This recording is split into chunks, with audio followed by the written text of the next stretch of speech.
Les nombreux ouvrages sur l'esthétique et l'art baroque s'entendent sur deux points. D'une part, l'unité de l'œuvre se loge plus dans la profusion et l'accumulation des mots et des choses que dans leur valence sémantique.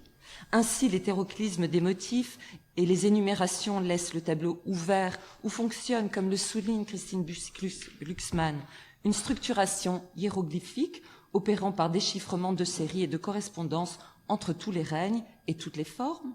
D'autre part, un goût immodéré pour l'étrange, la distorsion et l'anamorphose permet une exploitation quasi vertigineuse des lois de la perspective et des jeux visuels. Dit autrement, pour reprendre Bussy-Glucksmann, une folie du voir est à l'œuvre. Ces traits esthétiques ne sont pas sans rappeler la description des deux théâtres végétaux de la série des Rougon-Macquart, celle de la serre qui protège les amours incestueux de René et Maxime Saccard dans La Curée, et celle du Paradou, véritable réactualisation naturaliste du Jardin d'Éden, qui pousse à la faute le prêtre Serge Mouret et la jeune Albine dans La faute de l'abbé Mouret. Dans les deux cas, nous retrouvons ce travail de mise en scène décalé, tordu, qui fragilise les certitudes et trouble la vue, une exhibition de la matière qui ondule entre le vivant et le morbide, paradoxe baroque par excellence où, insiste Bussy-Glucksmann, il faut de l'abject, du difforme, du laid, de la misère, de la violence et du manque, non pas pour que le monde soit le meilleur des mondes possibles, mais pour qu'il soit. Pour en rendre compte, relisons, avant d'aller plus loin, quelques lignes de ces sanctuaires floraux, de l'intimité, dans lesquels le maladif active fortement le désir des amants tout en le symbolisant. Ainsi, dans la serre, des euryales laissaient traîner leurs feuilles lépreuses, nageant à plat comme des dos de crapauds monstrueux couverts de pustules. Il y avait des euphorbes d'Abyssinie, contrefaits, pleins de bosses honteuses, suant le poison. Les stanopéas aux fleurs pâles, tigrés qui soufflent au loin comme des gorges amères de convalescents, une haleine âcre et forte, un parfum indéfinissable, fort excitant, traîné, fait de 1000 parfums, sueur humaine, haleine de femme. Et des souffles doux et fades jusqu'à l'évanouissement étaient coupés par des souffles pestilentiels, rudes, chargés de poison. Le Paradou n'a rien à envier à cette atmosphère lascive au relent de léproserie. Là, les échinopsis n'étaient qu'une brosse, une excroissance aux poils roux qui faisait songer à quelques insectes géants roulés en boule. Les opuntia dressaient en arbre leurs feuilles charnues, poudrées d'aiguilles rougies, pareilles à des essaims d'abeilles, microscopiques, à des bourses pleines de vermine et dont les mailles crevaient. Les cérus plantaient des végétations honteuses, des polypiers énormes, maladies de cette terre trop chaude, débauche d'une sève empoisonnée. Le protéiforme et le bizarre s'agitent donc dans ces clandestines alcôves où, on le voit, une esthétique du trop travaille à diluer le réel. Dans la serre et le jardin, la luxuriance de la végétation fixe le regard sur les excroissances atypiques et fiévreuses plutôt que sur le geste qu'elles augurent, l'union charnelle des amants. Ces deux extraits confirment le danger du toucher par l'emploi intempestif de métaphores appartenant au domaine des maladies cutanées. C'est un fait que dans de nombreux cas, dans l'univers des Rougon-Macquart, la scène sexuelle s'articule paradoxalement autour d'un Noli-me tangere. Qu'il s'agisse ici d'amour illicite, l'inceste d'un côté, l'amour d'un prêtre de l'autre, explique encore davantage la présence de ces descriptions morbides qui fonctionnent comme une représentation de l'interdit. Nous croyons cependant que leur profusion, ces citations ne sont en effet qu'un infime exemple de description qui court sur plusieurs pages, dit autre chose que le défendu. Je ne répéterai pas la litanie des accusations de littérature pornographique, ni les calomnies qu'a supportées Zola, ni les caricatures plus violentes les unes que les autres dont il a été l'objet. Nous les connaissons. Pourtant, une lecture attentive des textes montre qu'au moment des corps pour de bon, l'acte sexuel est souvent réduit au plus simple. Et tout fut dit, résume le passage à l'inceste entre René et Maxime Saccard. Ou encore, dans la serre, lieu privilégié de leurs amours, la cataracte descriptive des fleurs maladives se clôt par la phrase « Elle éprouva alors une heure de plénitude ». Idem pour les amours d'Albine et Serge. Suite à ce que nomme David Bagulé la fornication du parc, l'affirmation Albine se livra, Serge la posséda, ralentit subitement la symphonie végétale. Henri Mitterrand a déjà indiqué le caractère ambigu qu'entretient le roman zoolien avec la description de la rencontre des corps. D'un côté, l'acte sexuel qui aimante de nombreuses scènes est mis à distance quand il s'agit de le représenter. De l'autre, l'importance donnée à la tyrannie des pulsions est convoquée pour mieux en éclairer la part monstrueuse. Et David Bagulet a souligné l'apparition de ces formules elliptiques qui réduisent le narré au minimum de temps et d'informations narratives pour un segment de l'histoire qu'on suppose plus compliqué et plus long. Si la question de la censure et celle de la représentation des pulsions morbides justifient de nombreux stratagèmes dilatoires, il n'en demeure pas moins que le touffu descriptif et suggestif qui encadre les amours de Maxime et René et celui qui initie l'acte sexuel de Serge et Albine font question. Les travaux sur l'esthétique baroque de Bussy-Glucksmann et l'impossible du rapport sexuel que théorise Lacan dans le séminaire Encore seront ici les points d'appui pour cerner cet indicible du texte où tentation et désir sont en jeu. Pour mieux prendre la mesure de ce jeu de masques, citons un peu longuement quelques extraits qui ciblent expressément ceux où les corps sont mis en scène. Maxime vit René agenouillé, penché, avec des yeux fixes, une attitude brutale qui lui fit peur. Les cheveux tombés, les épaules nues, elle s'appuyait sur ses poings. Elle avait la pose et le sourire du monstre à tête de femme. Longtemps, ils demeurèrent sans geste et sans parole dans ce bain de flammes. Maxime terrassé et inerte. René frémissante sur ses poignets, comme sur des jarrets souples et nerveux. René était l'homme, la volonté passionnée et agissante. Maxime subissait. Cet être neutre, blond et joli, frappé dès l'enfance avec ses membres épilés, ses maigreurs gracieuses d'effets romains, c'était pour elle un continuel étonnement du désir, une surprise des sens, une bizarre sensation de malaise et de plaisir aigu. Elle ne savait plus. Elle revenait avec des doutes à la peau fine, aux cou potelés, aux abandons et aux évanouissements de Maxime. Elle éprouva alors une heure de plénitude.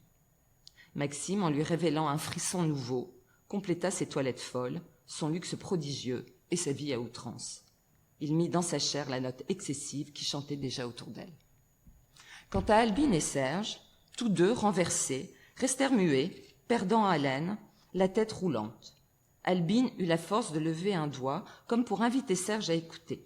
C'était le jardin, le tentateur, dont toutes les voix enseignaient l'amour. Les jeunes buissons étaient pleins d'une polissonnerie adorable, d'un vacarme d'amants se poursuivant, se jetant au bord des fossés, se volant de plaisir au milieu d'un grand froissement de branches. Et, dans cet accouplement du parc entier, les étreintes les plus rudes s'entendaient au loin. « Que disent-ils » murmura Serge éperdu. « Que veulent-ils de nous ?» à nous supplier ainsi.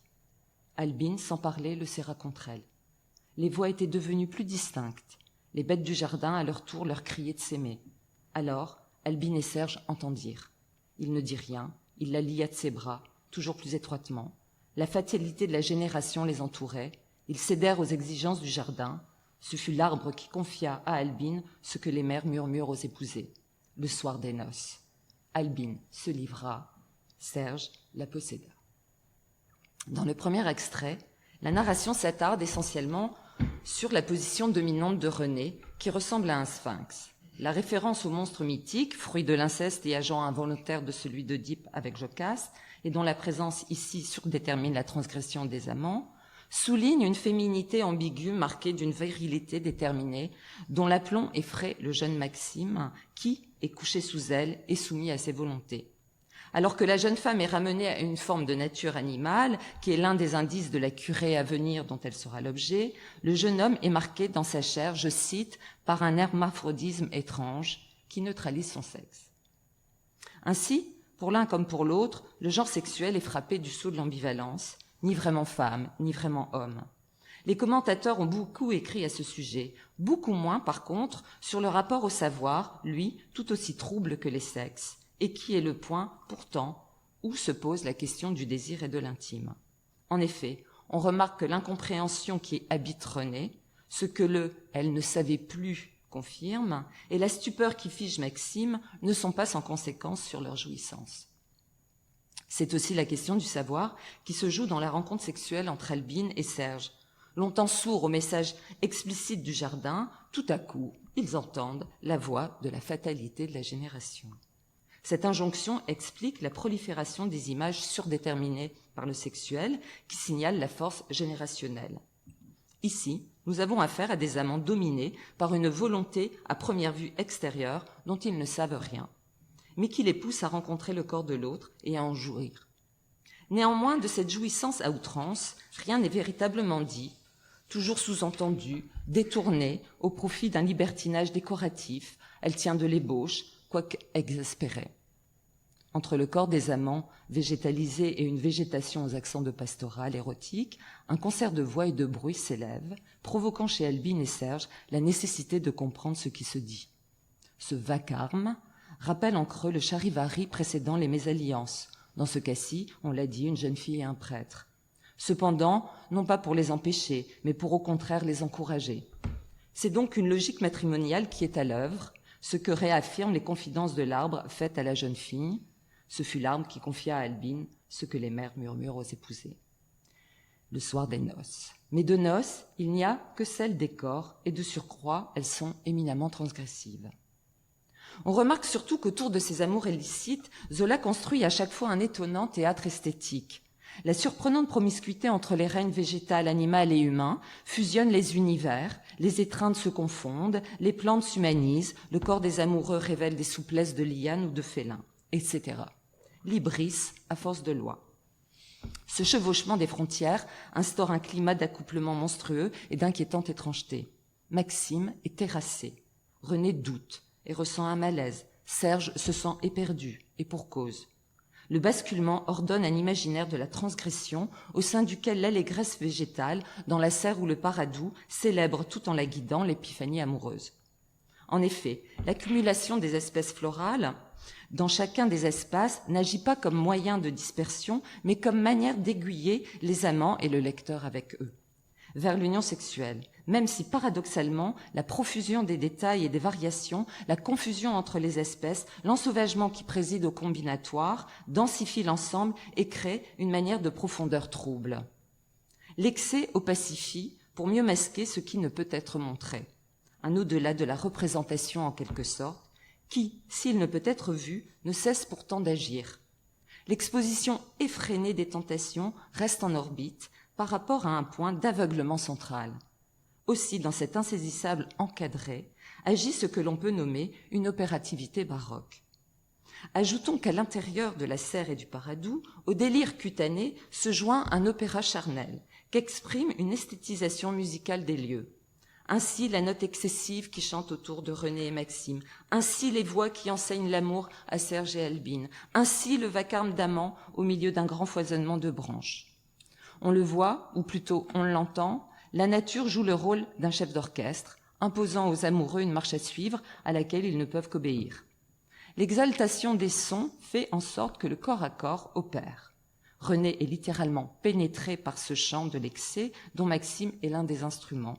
Albine et Serge, quant à eux, dès lors qu'ils entendent distinctement la voix des plantes, comprennent qu'ils n'ont d'autre choix que de s'offrir l'un à l'autre.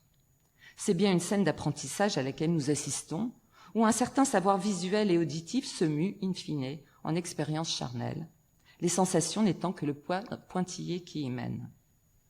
Pour René, le plus que lui offre l'inceste complète, le mot est de Zola, une jouissance en marche d'avant cette transgression. Dans la serre comme dans le paradou, les personnages sont aveuglés par un inéluctable qui les domine, mais dont leur corps est à la fois la toise et le moyen. Ils sont agis, ou pour reprendre la formule lacanienne, ils sont joués par la jouissance. Aussi, suivons-nous Christine Bussy-Glucksmann lorsqu'elle écrit à propos de l'intelligence de l'amour baroque, point de convergence paradoxale en ce qu'il guide et induit en erreur, tout est loi de rencontre et de toucher, tout est dominé par l'opérarie et l'effet. Est-ce ce jeu aveuglant qui oblige René à s'approcher au plus près de la peau de Maxime, sorte de grimoire à décoder? Elle revenait avec des doutes à sa peau fine, à son cou potelé, à ses abandons, etc. Que cherche-t-elle dans les plis de la chair, dans l'arabesque du corps abandonné de cet être indéfini, dont la lisibilité reste muette? À suivre le texte, N'est-ce pas justement l'impossible lecture qui chavire la jeune femme?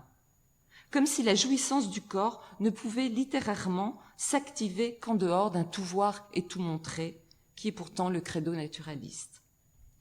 Ce n'est en effet que par l'écoute de la chair, pénétrée d'une note excessive et donc sans image, sans représentation, exposée de l'intérieur à un plus, que René parvient à une heure de plénitude.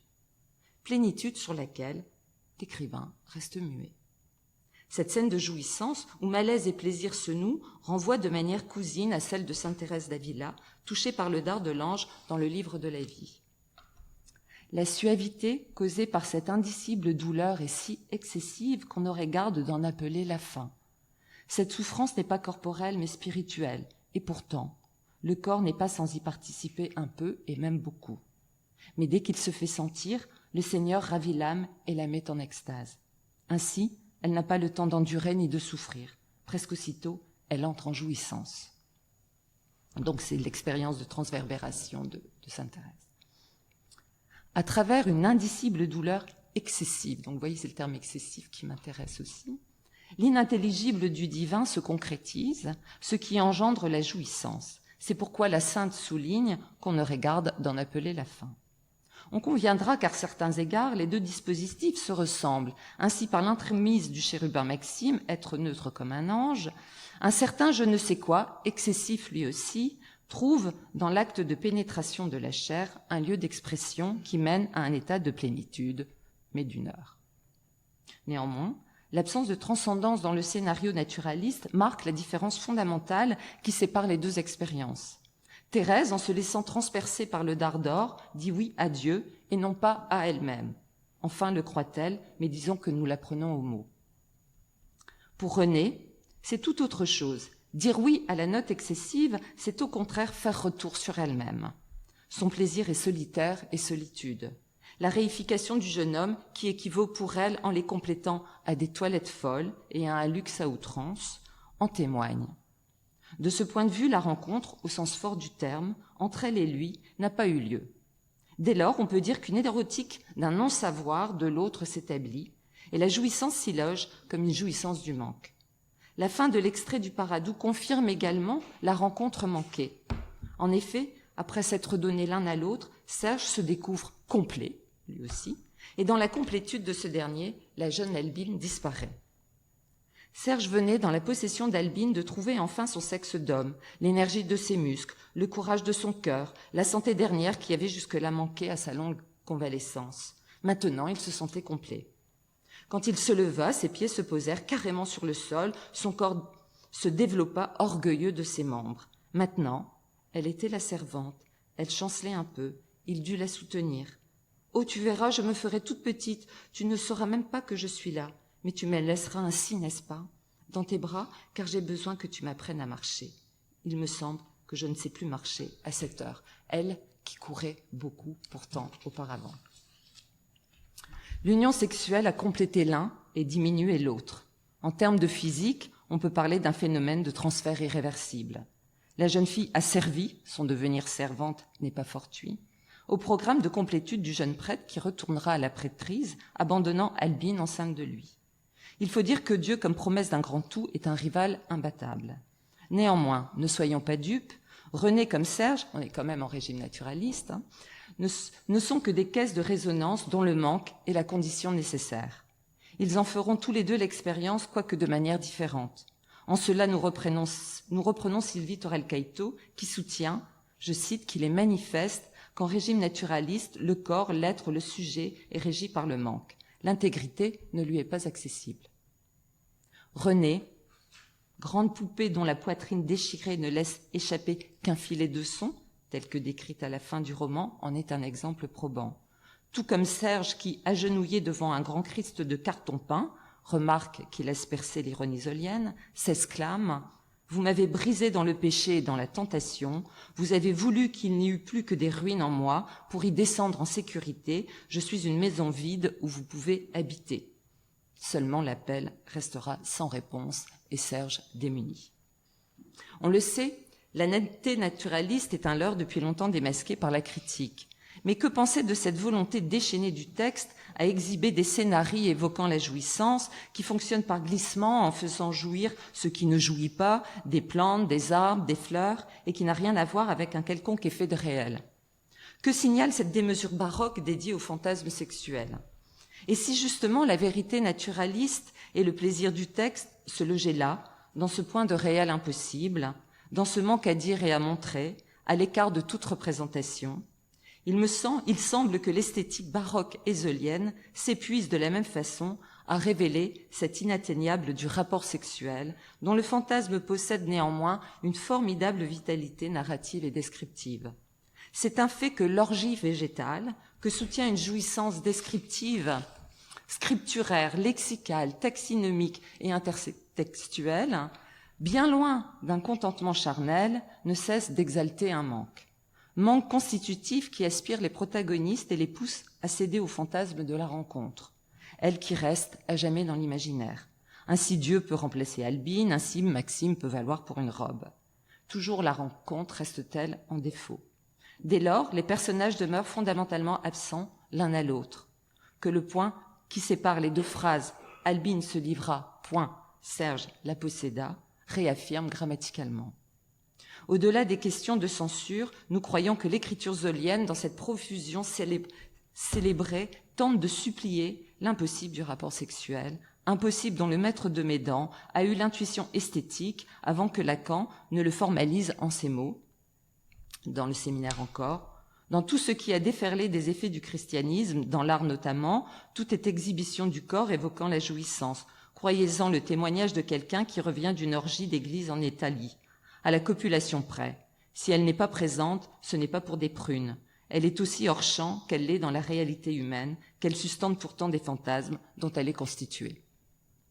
De la même façon, ce que dessine le romancier dans ses théâtres naturels et d'artifice, c'est en effet que la jouissance se loge moins dans la rencontre des corps que dans un au-delà ou entre les lignes, ce qui ne l'empêche pas d'agir.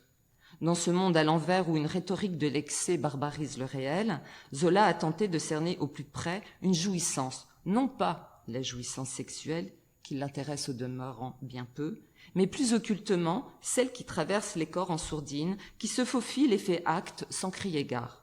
Une jouissance qui domestique le sujet quand elle l'entend en le fracturant, sorte de jouissance clandestine, pour reprendre l'expression de Christiane Alberti, et dont le porteur n'est pas le maître.